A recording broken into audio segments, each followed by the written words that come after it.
Hallelujah, সবাইকে জয় যিশু। ঈশ্বর গৌরব হোক যে আমরা পবিত্র সানডে যখন আমরা যাই, তো তেমনি বলতে কি আনন্দ সহকারে। যেমন একটা জিনিস কি, যখন আমরা বাবার কাছে বলতে কি যে কোনো সন্তানকে আদরের হয়, লাটলা হয়, তাই না? তো তেমনি বলতে কি লাটলা বলতে খুব আদরের হয়। তো তেমনি যে সর্বদাই পিতা পরমেশ্বর ধন্যবাদ হোক, পিতা যখন আনন্দ সহকারে যখন বলতে কি যখন নিয়ে আসে, তো তেমনি বলতে কি আমরা যখন সত্যি আমার খুব আনন্দ লাগে যখন বলতে কি যে কোনো চার্চে যে কোনো মণ্ডলীতে যখন বলতে কি আমি যখন যাই খুব আনন্দ লাগে, খুব ভালো লাগে, খুব সুন্দর লাগে। তো তেমনি বলতে কি যে যে আনন্দ যে খুশি বলতে কি কোথাও কিন্তু পাওয়া যেত না। যে তেমনি বলতে কি পিতার বাক্য দ্বারা বলতে কি গীত সংহিতা তার ১০০ অধ্যায় তার ২ পদে বলছে, সু আনন্দে সদাপুর সেবা করো, আনন্দ গান সহ তার সম্মুখে আইসো।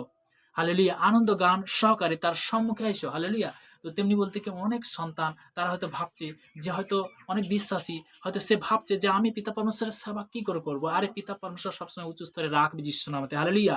তো তেমনি বলতে কি নেক্সট বাক্য বলছে গীত সংহিতা তার ১০০ অধ্যায় তার ৬ পদে, দেশের বিস্তর লোকেদের প্রতি আমার দৃষ্টি থাকিবে, তাহারা আমার সহিত বাস করিবে, যে সিদ্ধি পথে চলে সেই আমার পরিচর্যা করিবে। যে সিদ্ধি পথে চলে সে কি পরিচর্যা করবে। তো তেমনি বলতে কি যিশুর গুণ, যিশুর স্বভাব কি ছিল? প্রেম, ধীরেজ। সে কি করতো? সবাইকে কি করতো? সবার জন্য প্রার্থনা করতো, সবার মঙ্গল কামনা করতো। তো তেমনি বলতে কি যে তার স্বভাব যদি তোমার মধ্যে থাকে, তার গুণ যদি তোমার মধ্যে থাকে, আনন্দ সহকারে তখন পিতা পরমেশ্বরের যখন সেবাতে আমরা আসি, তো পিতার আজ্ঞা যখন পালন করি, যে পবিত্র সানডে কি যেন বানানো হয়। তো রবিবার, যে আমি অনেক আগে বলতে কি সে রবিবারের বাক্য আমি শেয়ার করেছিলাম। তো তেমনি বলতে কি রবিবারে বলতে কি আমরা সারা বলতে কি সপ্তাহ কিন্তু আমরা কাজ করি, কিন্তু সানডে যে বিশ্রাম দিন যখন আমরা আসি প্রভুর চরণতলে, প্রভু আমাদের কি করে? আশীর্বাদে পরিণত করে, তাই না? দ্বিতীয় বিবরণ, তো দ্বিতীয় বিবরণ তার ৫ অধ্যায় ১২ পদে প্রভুর বাক্য ওখানে কি বলছে সেই বাক্য অনুসারে আমি শেয়ার করছি এই মুহূর্তে। হালেলুয়া। তো তেমনি বলতে কি একটা ভোজন বলতে কি পিতার আত্মার মধ্যে থেকে যে ভোজন, সে পিতা পুত্র পবিত্র আত্মা নামে, খুব সুন্দর। তো তেমনি বলতে কি ভোজন বলতে কি একটা ভোজন আমার পিতা আত্মার মধ্যে দিচ্ছে। Hallelujah, hallelujah, hallelujah, hallelujah, hallelujah, hallelujah, आमीन। हालेलुया। सबके जय यीशु। ईश्वर गौरव हो, सभी को अच्छा रखे, भला रखे। मैं सभी के लिए प्रेयर करता हूँ।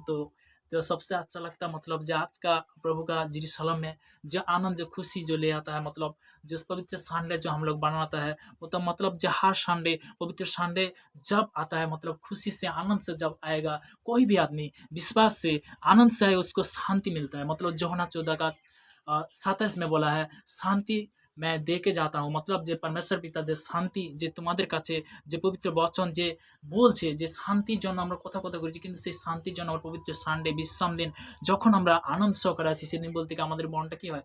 সুন্দর পরিণত হয়। তেমনি বলতে কি পিতার বাক্য এখানে বলছে।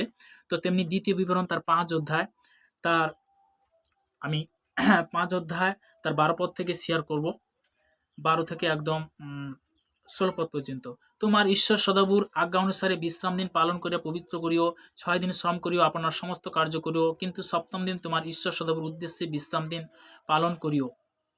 তুমি কি, তোমার পুত্র কি, তোমার কন্যা কি, তোমার দাস কি, দাসী কি, তোমার গুরু কি, গর্ধব কি, অন্য কোনো পশু কি, তোমার পূর্বদ্বারে মধ্যবর্তী বিদেশী কেউ কোনো কার্য করিও না। তোমার দাস ও তোমার দাসী যেন তোমার ন্যায় বিশ্রাম পায়। স্মরণে রাখিও, মিশর দেশে তুমি দাস ছিলে, কিন্তু তোমার ঈশ্বর সদাবু বলবান হস্ত ও বিস্তারিত বহু দ্বারা তথা হইতে তোমাকে বাহির করিয়া আনিলেন। এই জন্য তোমার ঈশ্বর সদাবু বিশ্রাম দিন পালন করিতে তোমাদেরকে আজ্ঞা করেছেন।